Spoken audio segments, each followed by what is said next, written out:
This is where the continental shelf drops away, where the darkness has swallowed more ships than any graveyard on Earth. We've been waiting 3 years. The object we're hunting sits at 1,100 feet, undisturbed since 1865. It's not a ship. It's what a ship was carrying when it went down. Wooden crates bound with iron strapping. Confederate gold. European nobility liquidating assets. Wealth packed into reinforced cargo holds and sent across an ocean that didn't care.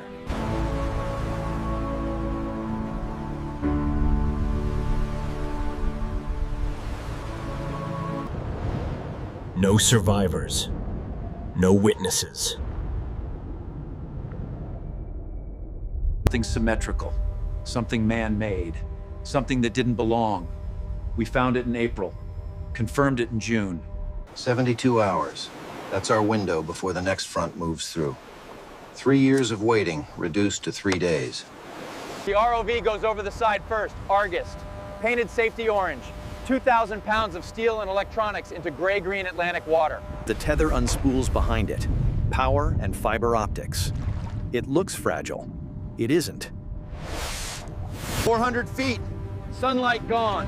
700, 41 degrees. 900, pressure that collapses steel. Nothing but particulate matter, caught in artificial light, pushing through darkness that has never known the sun.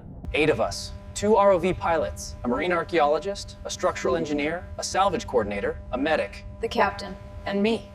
I'm the insurance observer. I don't operate. I watch. I remember. I write it all down.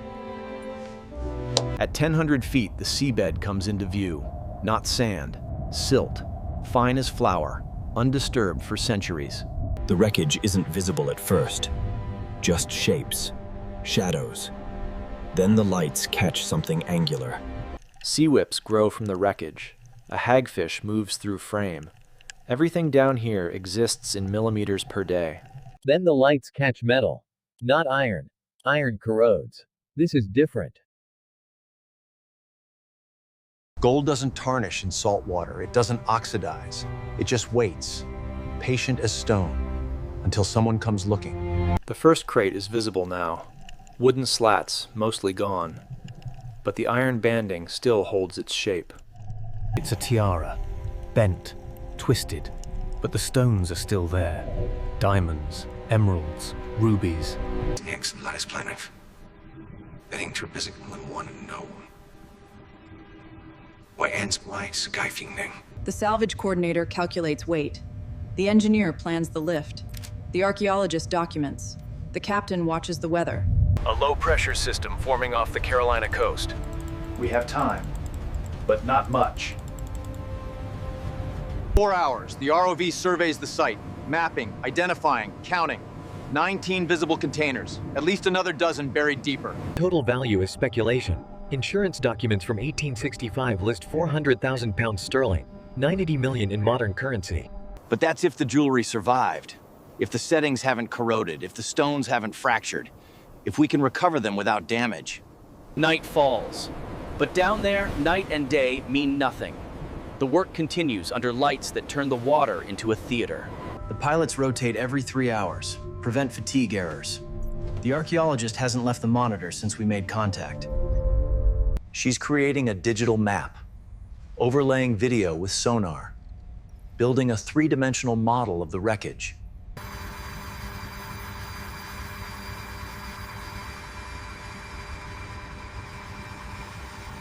The first lift happens at 0300 hours. Sea state calm, deck crew fresh. We're not going for the tiara. That can wait. A smaller crate, sitting on top of the debris pile. Accessible, structurally sound enough to survive the ascent. Steel cable, 9/16, rated for 12,000 pounds. The winch takes up the slack slowly. The crate starts to rise. The ROV follows, documenting every foot, watching for structural failure, entanglement. The wood groans. You can hear it through the acoustic feeds. A deep, creaking sound. But it holds. At 600 feet, something changes. The crate begins to rotate, spinning slowly on the cable.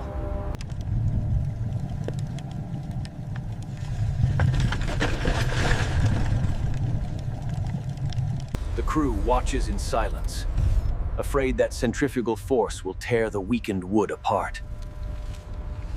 Steady. He knows the outcome, but he lets the moment hold. It doesn't. At 400 feet, the rotation slows. A dark shape, rising through green light. A middle-aged African-American female. The sun comes up while she's working. The day crew takes over from the night crew. I haven't slept in 22 hours.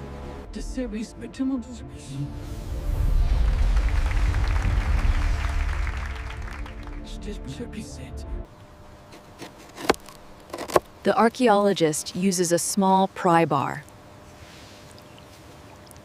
Necklaces with stones the size of grapes. Rings with settings so intricate they must have taken months to craft.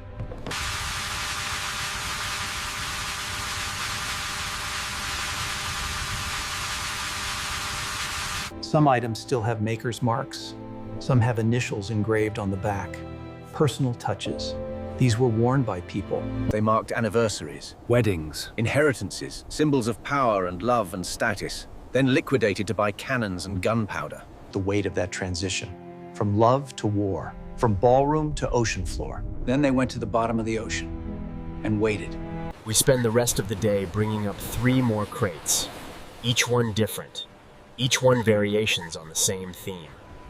One crate holds men's jewelry, pocket watch chains, cufflinks, signet rings, heavy, functional, worn. Another holds gemstones removed from settings. To save weight. To make them easier to transport.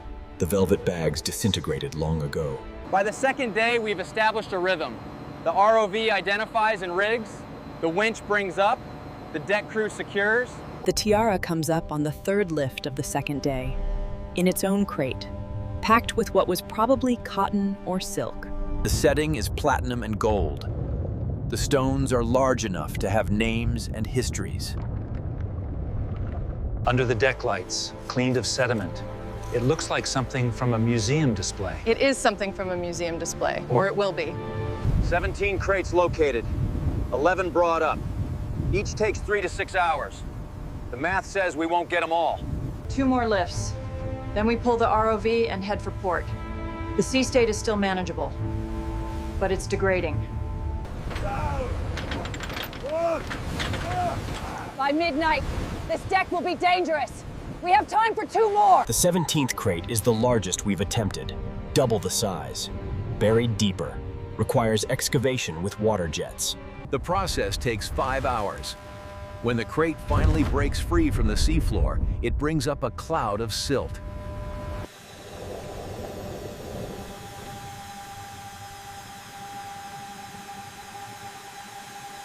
It's not jewelry, it's currents, gold coins, thousands of them, packed in rolls that have partially disintegrated.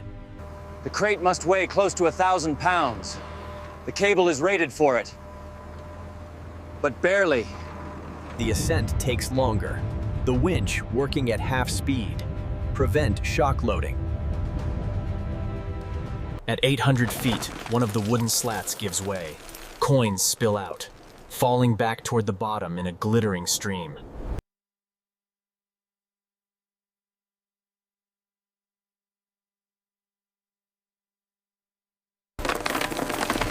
When we open that crate on deck, the coins pour out like water. French 20-franc pieces. The denominations are mixed. The dates range from 1840 to 1863. Combined face value, 12 million in period money. In collector's condition, adjusted for rarity and historical context, worth more than all the jewelry combined. The 8th crate is smaller, lighter, comes up without incident. It contains personal effects, items not meant to be sold. A locket with a photograph still visible inside, protected by glass that somehow survived the pressure.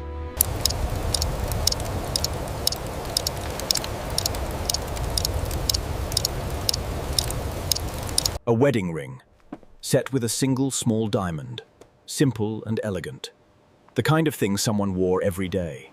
Changed, softer. These items shift something. These items aren't worth millions. They're worth almost nothing monetarily. What they valued. what they were willing to risk everything for. We secure the 18th crate just as the first heavy drops of rain hit the deck. The captain is already ordering the ROV recovery. The winch brings Argus up from 1,100 feet. Racing the weather. The submersible breaks the surface just as the wind hits 30 knots. The crane operator has to fight the swing to get it back on deck. By the time it's secured, we're in 5-foot seas and climbing. The Meridian Witness turns for shore. Riding heavy with cargo, I'm standing at the rail, watching the GPS track put distance between us and the site. There's at least one more crate down there. Maybe more. Sonar showed anomalies we didn't have time to investigate.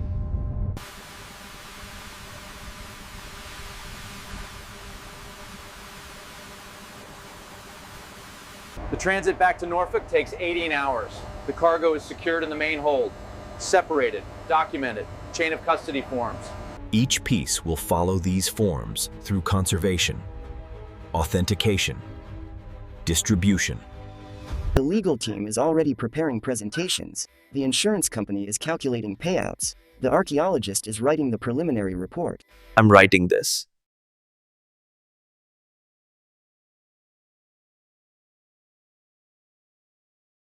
We dock on a gray morning. The cargo gets transferred to armored trucks. Private security. Federal agents. The process takes 6 hours. Forms are signed. Seals are checked.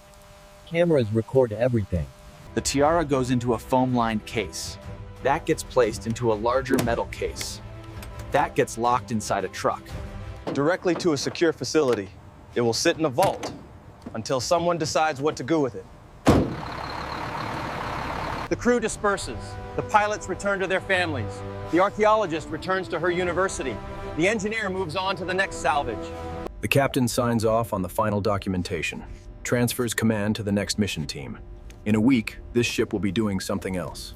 I think about the jewelry sometimes, about the people who wore it, who sold it, who died trying to transport it. How much of history is just weight, literal weight? And how often that weight becomes too much. And how it ends up at the bottom, waiting. The final tally comes in 3 weeks later. 17 crates recovered. 1,143 individual pieces of jewelry.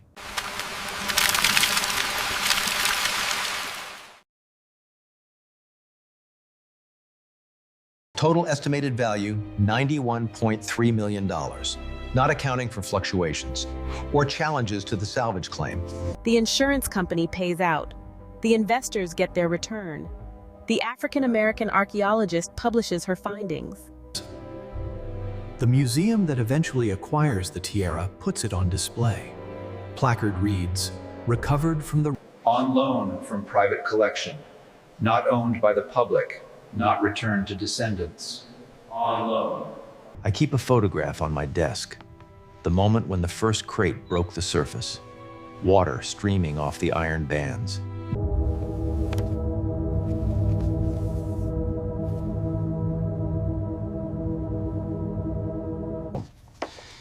It's not the tiara or the coins that I think about when I look at that photo. It's the depth. 1,100 feet of water. 1,100 feet of pressure. 1,100 feet of darkness. Quiet, composed, but something beneath that we descended into with machines and lights and cable. We found it. We brought it up. We documented it, preserved it, distributed it according to law and contract.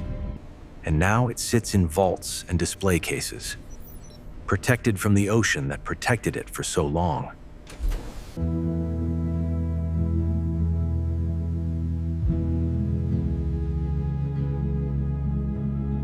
I don't know if we should have left it down there. I don't know if some things are meant to stay lost. But that wasn't my decision to make. My job was to watch and to document and to make sure that what came up was accounted for. Resolve. Certainty in this, if not in the larger question. I did that. The ocean still has the rest. The crates we didn't reach. The coins that spilled from the 17th container. Maybe someone will go back for them. Maybe the technology will improve. The funding will materialize. The legal framework will simplify, maybe in another 3 years, or 5, or 10. Another expedition, another ship, another crew. Another insurance observer standing on deck, watching the cable counter tick upward, while something rises from darkness into light, until it's just another sonar anomaly, another mystery, another story about wealth that went to the bottom and never came back. He is not resigned. He is remembering. Either way, I'll remember standing... Thinking about all the hands that touched those objects, before they were packed into wood and iron, sent across an ocean. An ocean that didn't care about empires or wars, or the value we assigned to stones that formed 1 billion years before humans existed.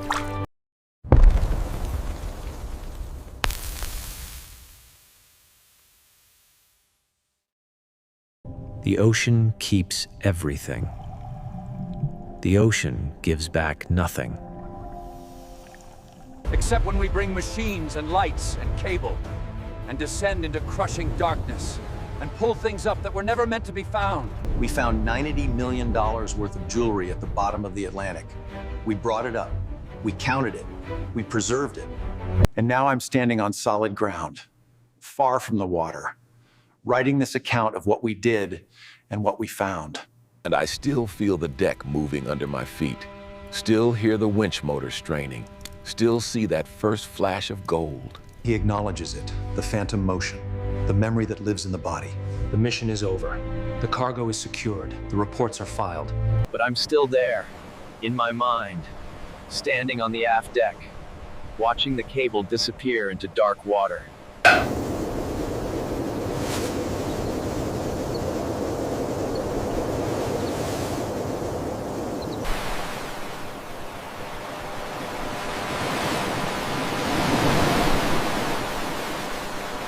Quiet resolution. The broken crown. That's what they call the tiara now. The one with the bent frame and the twisted prongs. It sits behind glass. The diamonds still catch light. The emeralds still reflect green. The rubies still hold their red. But it's bent. It's broken. It came up from the darkness, changed. Like all things that spend too long waiting to be found.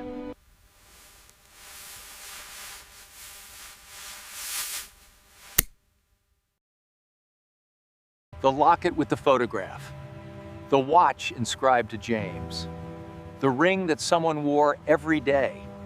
They don't have names attached anymore, just initials, just dates, just the objects themselves. And the objects are enough. They tell us that someone loved someone, that someone waited, that someone hoped.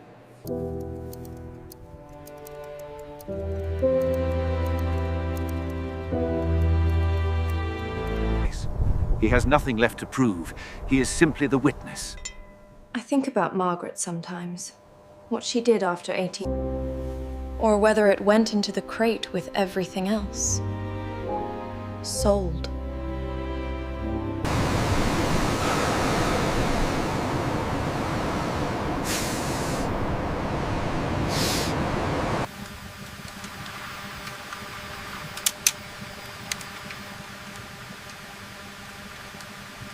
He straightens his posture, returned to the professional, but softer now. The Meridian Witness is at sea again. Different coordinates, different client, different cargo.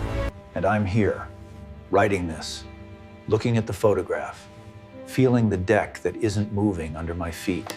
The broken crown, $91.3 million, 17 crates, 1,143 pieces, for the 2,317 coins. One pocket watch, one locket, one wedding ring. And the ocean still has the rest.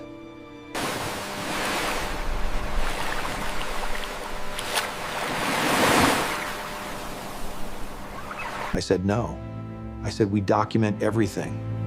We preserve what we find. We honor the context. Honesty, but I don't know if that's true. Or if it's just what I tell myself so I can sleep. The tiara doesn't care either way. It's just metal and stone. It doesn't know it was a crown. It doesn't remember being worn. We're the ones who assign meaning. We're the ones who need the story. The ocean doesn't need stories. The ocean just keeps, holds, waits, without... Maybe that's why we go down there. Not for the money, not for the museums, to prove that we remember. To prove that someone, somewhere, still cares about what happened to James and Margaret. He as someone. He is the witness. Even if we don't know who they were, even if we only have the initials. We remember that they existed, that they loved someone, that they left something behind. The broken crown is on display now. Museum attendance is up 40% since it arrived. People stand in front of the glass. They take pictures. They read the placard. They try to imagine what it felt like to wear something worth more than they'll earn in their lives. No judgment, just observation. And maybe some of them think about the depth, about the darkness, about how long it waited for someone to come looking. Or maybe they just see something beautiful, something that survived, something that made it back from the dark. And the ocean still has the rest. Waiting, patient as stone. I don't know if we'll go back. I don't know if the funding will materialize, if the legal framework will simplify. Acceptance. But I know the ocean will still be there. At 1,100 feet, 41 degrees, pressure that kills in seconds. He is still, composed, the story complete. And maybe that's how it should be. Not everything lost needs to...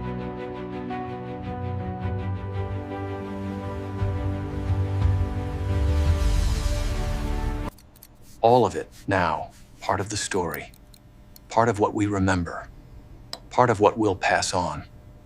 I was the insurance observer on the Meridian Witness. I watched. I remembered. I wrote it all down.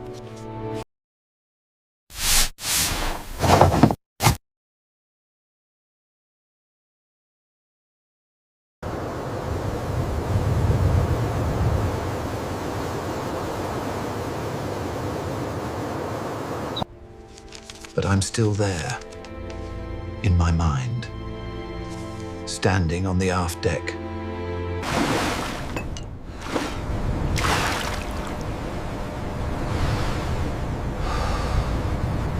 The Broken Crown, recovered from the wreck of the CSS Shenandoah 2026, on loan from private collection. That's what the placard says. That's what the world knows. That's the story. The ocean keeps everything, but we brought some of it back. And I was there.